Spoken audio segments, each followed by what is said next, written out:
Hello बच्चों, let's see this question. So the question is saying which one of the following statement is correct. तो हमारे पास चार option दे रखे हैं ए to D और हमको यहाँ पे क्या बताना है, करेक्ट स्टेटमेंट बताना है. तो हमारा पहला स्टेटमेंट कह रहा है the seed in grasses is not endospermic. तो बेटा ये स्टेटमेंट हमारा गलत हो जाएगा क्योंकि जो सीड पाए जाते हैं ग्रासेस में वो कैसे होते हैं, एंडोस्पर्मिक होते हैं.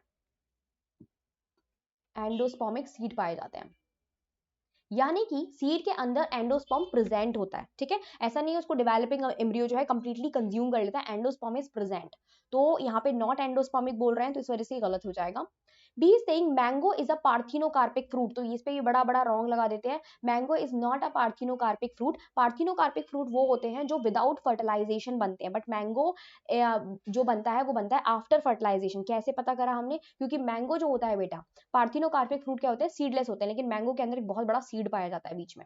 और सीड कब बन सकता है, जब क्या होगा, मेल एंड फीमेल गैमेट क्या करेंगे, फ्यूज होंगे. फ्यूज होने के बाद क्या होगा, जो ओव्यूल होगा वो किसमें बदल जाएगा, सीड में बदल जाएगा. तो मैंगो इज नॉट मतलब mango is not a parthenocarpic fruit. तो ये गलत हो जाएगा, mango is a drupe fruit. तो हमने गलत कर दिया.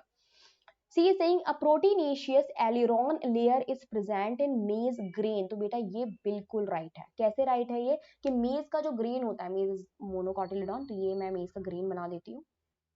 ऊपर की तरफ इनमें एंडोस्पर्म पाया जाता है. ठीक है, तो यहाँ पे एंडोस्पर्म होगा, endosperm.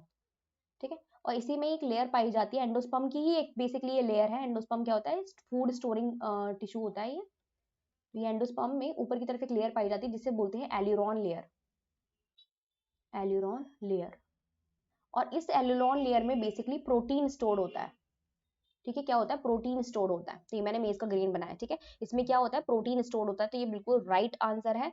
Now D saying a sterile pistil is called staminode. तो ये बिल्कुल गलत है बेटा. अ स्टेराइल स्टैमिन यानी कि वो स्टैमिन जो क्या है, फर्टिलाइजेशन नहीं कर सकते. ठीक है, यानी कि वो फंक्शनल पॉलन मेल गैमेट नहीं बना सकते, उनको हम लोग क्या बोलते हैं, स्टेराइल बोलते हैं. तो ये sterile stamen is called staminode, not pistil is called staminode. ठीक है, तो ये भी हमारा गलत हो जाएगा. तो हमें क्या चूज करना था इसमें से, which of the following statement is correct. तो हमें करेक्ट स्टेटमेंट कौन सा मिला है, सिर्फ और सिर्फ सी. तो हमारा C is the right answer. I hope आपको समझ में आया होगा. Best of luck.